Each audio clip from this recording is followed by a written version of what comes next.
Assalamualaikum dan salam sejahtera. Bersua kembali dalam slot PDPR Bahasa Melayu tahun 3 bersama dengan Cikgu Sabah. Cikgu harap murid-murid semua berada dalam keadaan yang baik dan masih bersemangat untuk meneruskan sesi PDPR ini. Untuk slot hari ini, kita masih meneruskan tema 5 iaitu kebudayaan, kesenian dan estetika dengan unit 14, kenali kesenian kita. Kemahiran yang akan kita beri pemfokusan pada hari ini ialah kemahiran membaca dengan DHKP-nya 2.3.2, membaca dan mempersembahkan karya bukan sastra dan karya sastra dengan sebutan yang betul dan intonasi yang sesuai dalam kurungan Roman 1 iaitu label. Untuk hari ini, kita akan membaca teks yang bertajuk Baju Kurung untuk Nabila. Teks atau petikan itu terdapat pada halaman 8 buku teks Bahasa Melayu Jilid 2 Kamu. Objektif pelajaran.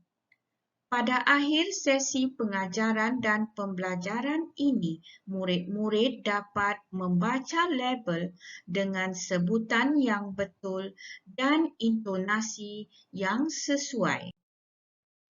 Manakala kriteria kejayaan pula, murid-murid dikategorikan berjaya jika kamu dapat: pertama, membaca label dengan nada dan intonasi yang sesuai. Murid juga dikategorikan berjaya jika kamu dapat memahami label serta melengkapkan maklumat penting bersumberkan label. Apakah yang dimaksudkan dengan label?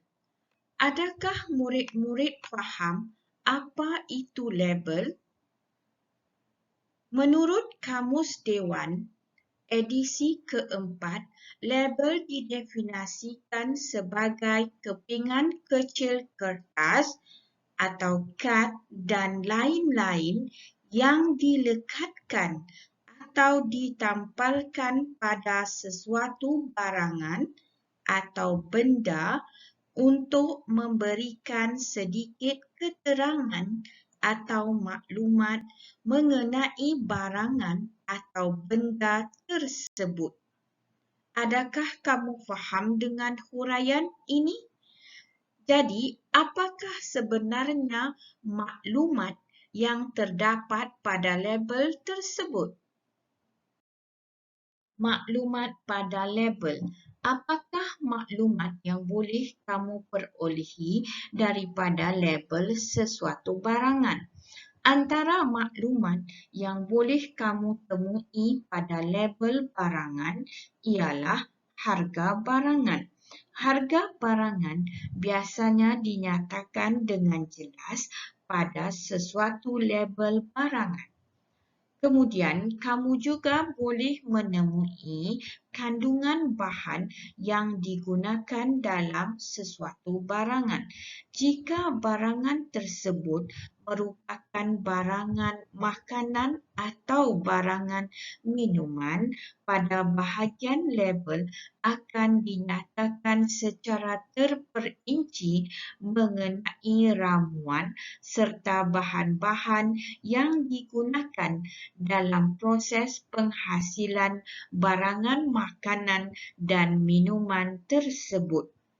Jika produk tersebut merupakan produk kecantikan ataupun makanan kesihatan ataupun ubat-ubatan, pada bahagian label akan turut dinyatakan bahan-bahan serta ramuan yang digunakan dalam proses penghasilan produk berkenaan.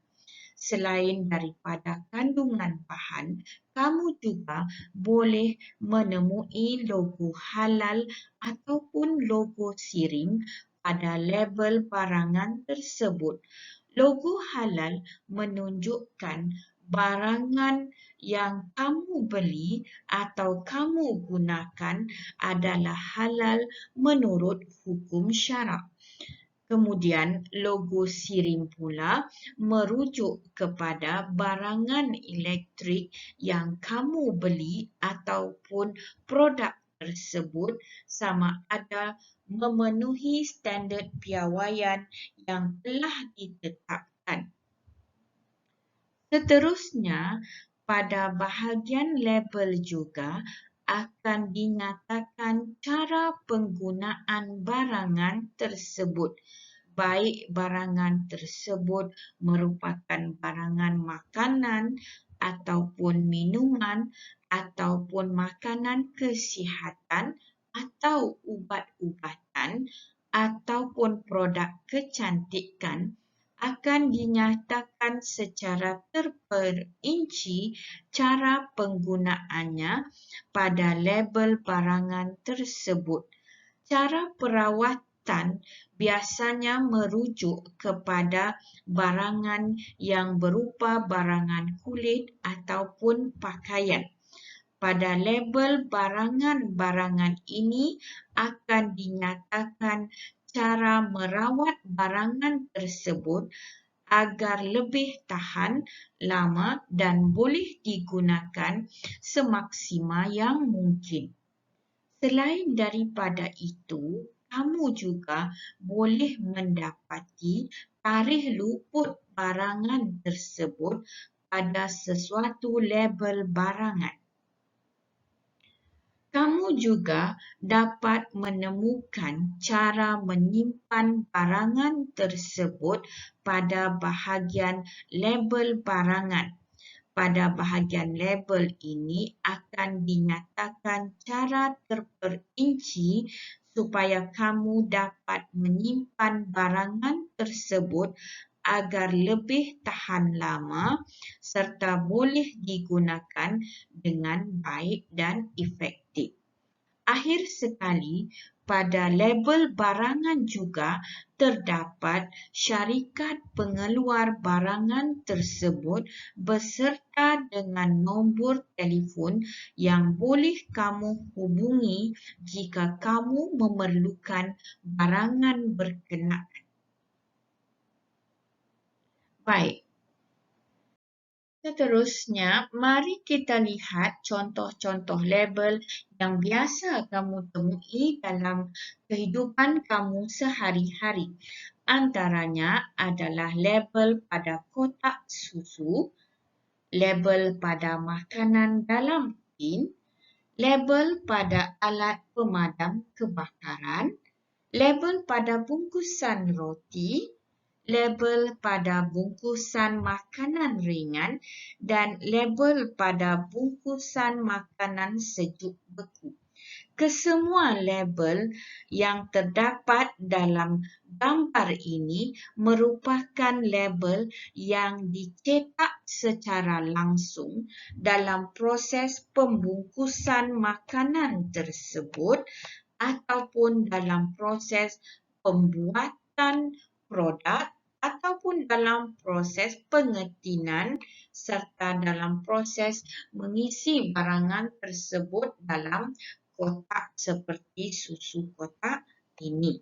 Selain daripada label yang dicetak secara langsung dalam proses pembungkusannya, terdapat juga label yang ditampal, contohnya label pada ubat-ubatan ini dan juga label pada makanan yang dibotolkan.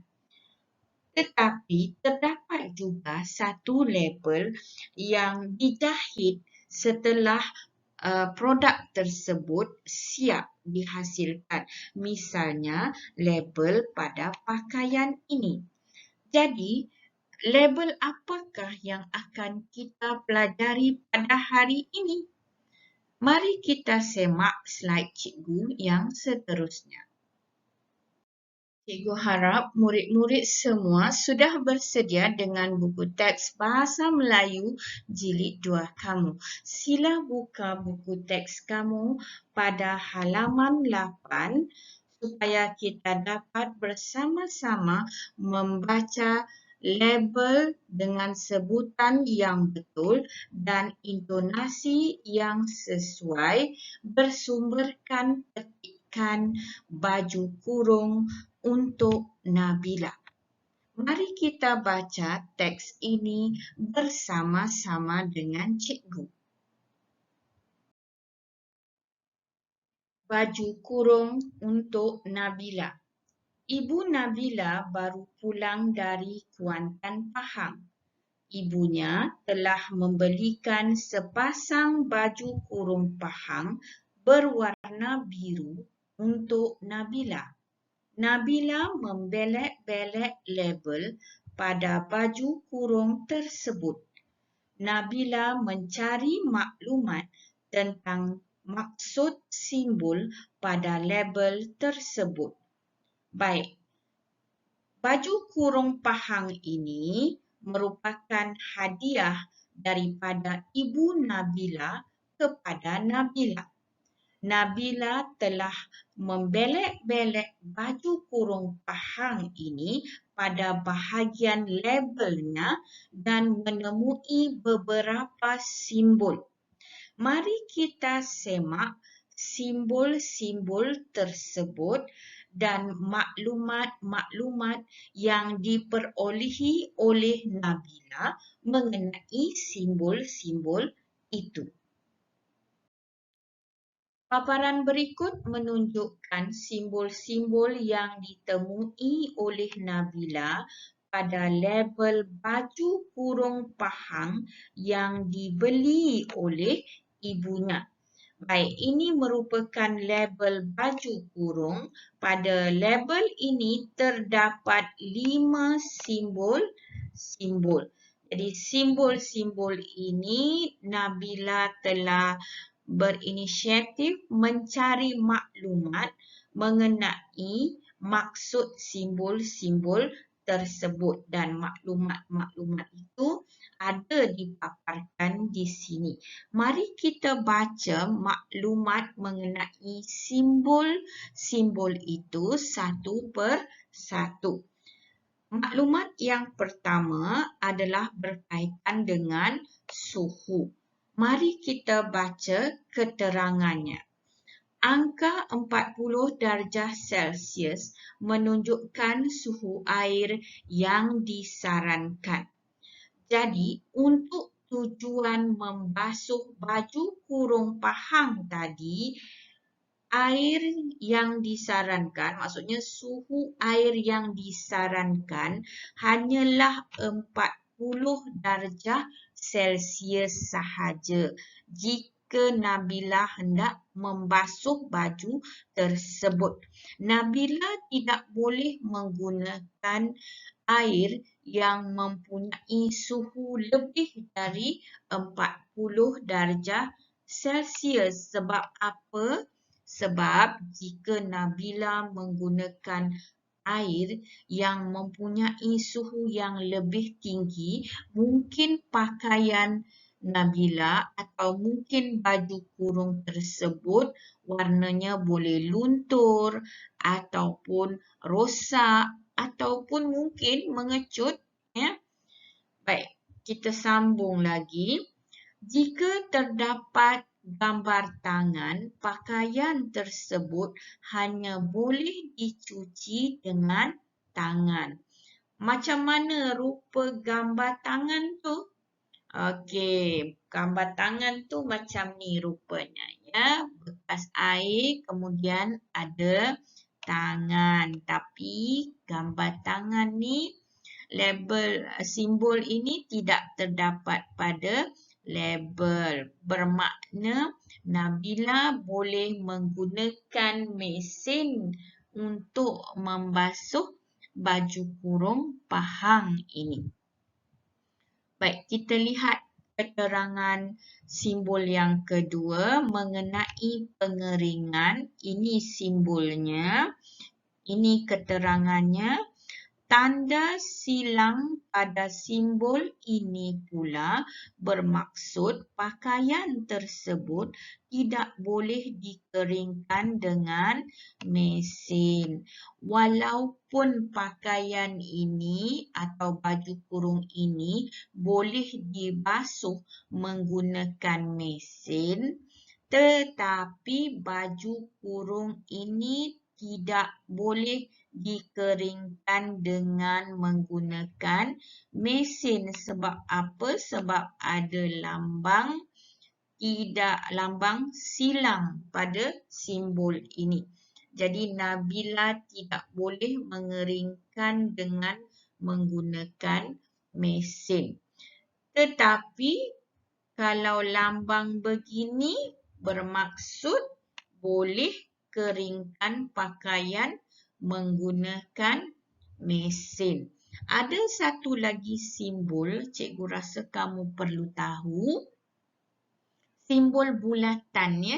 Simbol bulatan ini menunjukkan pakaian ini hanya boleh dikeringkan dengan menggunakan kaedah dry cleaning ya. Maksudnya tidak boleh dibasah atau dibasuh dengan tangan. Yang ni biasanya kita hantar ke Dobi lah ya, sebab kaedah dry cleaning ni biasanya banyak di Dobi. Seterusnya mari kita baca simbol yang ketiga, iaitu simbol seterika. Ya. Ni ialah simbol seterika. Baik, macam mana seterika? Cikgu rasa kamu kenal ya. Inilah seterika. Simbol seterika dengan satu titik. Kalau kamu dapat lihat, seterika ini ada satu titik di tengah-tengahnya. Bermakna pakaian mesti diseterika dengan suhu yang rendah. Kalau kamu ada seterika, cikgu rasa kamu perasan dekat sini ada butang untuk kamu boleh melaraskan suhu ya. Jadi untuk tujuan baju kurung pahang Nabila ini, Nabila perlu selaraskan dengan suhu yang paling rendah supaya pakaian Nabila itu mungkin tidak terbakar atau rosak ya kalau dia gunakan suhu yang lebih tinggi. Jadi berikut ini beberapa contoh penggunaan atau penerangan tentang seterika. Kalau kamu dapat lihat di sini untuk simbol yang pertama, kalau seterika ini tidak ada titik, ya, tidak ada titik satu ini, kamu boleh ataupun Nabila boleh menggosok pakaian tersebut menggunakan apa suhu sekalipun. Ataupun boleh juga menggosok dengan menggunakan kaedah steam ataupun kaedah kering. Jadi tak ada masalah. Tapi untuk tujuan baju kurung Nabila ni ada titik satu menunjukkan Nabila hanya perlu menggosok menggunakan suhu yang rendah. Ya. Kalau titik dua bermakna suhunya lebih tinggi sedikit lah ya atau di pertengahan. Kalau titik tiga bermaksud suhu yang paling tinggi. Kamu harus maklum ya, titik dalam seterika ini membawa maksud yang berlainan. Baik, begitu juga untuk lambang yang berikut ini, maksudnya pakaian tersebut tidak boleh menggunakan setrika steam. Ataupun kalau ada lambang pangkah pada setrika sebagaimana sebagaimana lambang atau simbol yang di bawah ini bermaksud pakaian tersebut tidak boleh digosok sama sekali. Baik, untuk seterusnya mari kita lihat simbol yang ketiga. Simbol yang ketiga peluntur. Baik, segitiga ini membawa maksud peluntur tapi ada tanda pangkah. Sebelum itu, tahukah kamu apa dia peluntur? Ini cikgu letakkan di sini beberapa gambar peluntur. Peluntur ini biasanya digunakan untuk membersihkan pakaian yang kotor, yang terkena dakwat atau minyak ataupun kotoran-kotoran yang degil lah ya. Jadi mari kita baca dulu huraian tentang tanda pangkah ini. Tanda silang pada simbol segitiga, yang ni simbol segitiga, bermaksud jangan campurkan peluntur pada cucian. Jadi bila Nabila nak basuh baju kurung ini, tidak boleh mencampurkan dengan peluntur-peluntur ini sebab mungkin bila dicampurkan pakaian Nabila atau baju kurung pahang Nabila akan rosak. Baik, berikut cikgu paparkan satu lagi simbol yang lain ya. Untuk segitiga sahaja bermaksud boleh menggunakan peluntur. Dan segitiga yang ada tanda palang ini boleh digunakan peluntur tetapi peluntur yang tidak mengandungi klorin.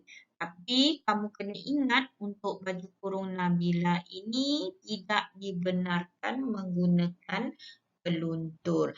Dan akhir sekali mari kita lihat kepada simbol yang macam gula-gula ini ya. Apa maksudnya? Pemerahan. Pemerahan, tanda silang pada simbol ini bermaksud pakaian tersebut tidak boleh diperah. Jadi Nabila tak bolehlah perah baju kurung pahang yang ibu dia beli ya. Jadi tidak boleh diperah sebab mungkin boleh merosakkan baju tersebut. Sekarang mari kita lihat tugasan kamu. Tugasan kamu terdapat pada halaman 9 buku aktiviti jilid 2 kamu. Baik. Untuk tugasan ini, apakah sebenarnya yang perlu kamu lakukan? Kamu kena ingat ya, tugasan ini merupakan tugasan kamu yang kedua ya. Tugasan kamu yang kedua. Baik. Mari kita lihat aktiviti 2 ini. Baca label, kemudian persembahkan maklumat yang terdapat pada label. Kamu perlu baca dan fahami label ini. Kamu kena teliti kesemuanya sekali bermula dari harga, kemudian apa sajalah maklumat yang berkaitan ya. 10 biji, kemudian makanan sejuk beku, kemudian ada ramuan, ada cara memasak, dikeluarkan oleh maksudnya syarikat pengeluar, kemudian ada nombor telefon, kemudian tarikh luputnya lah ya. Bila kamu baca label, kamu kena baca semua maklumat yang terdapat pada label ini supaya kamu tidak terlepas walaupun satu maklumat. Baik, seterusnya tugasan inilah yang perlu kamu lengkapkan. Jadi cikgu tak bercadang untuk membincangkan tugasan ini. Cumanya cikgu nak berikan di sini, cikgu telah menyediakan satu teks yang tidak lengkap. Teks ini ialah berkenaan dengan tugasan kamu. Jadi tugasan ini tidak lengkap. Kamu perlulah lengkapkan tempat kosong ini berpandukan kepada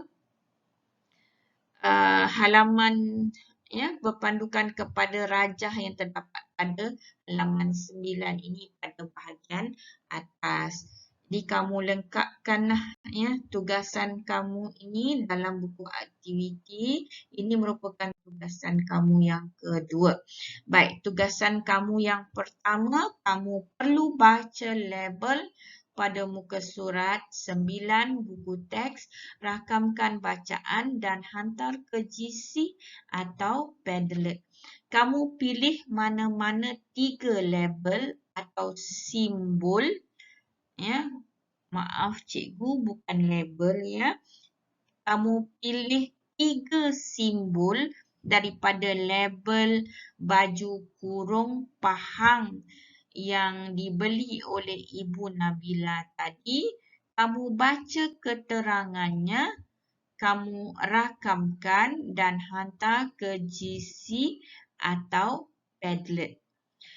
Untuk tugasan yang kedua, kamu lakukan tugasan dalam buku aktiviti iaitu melengkapkan tempat kosong berpandukan kepada rajah yang telah diberikan. Baik, cikgu rasa setakat ini dulu sehingga kita berjumpa lagi di slot yang akan datang. Sekian, terima kasih. Assalamualaikum warahmatullahi wabarakatuh.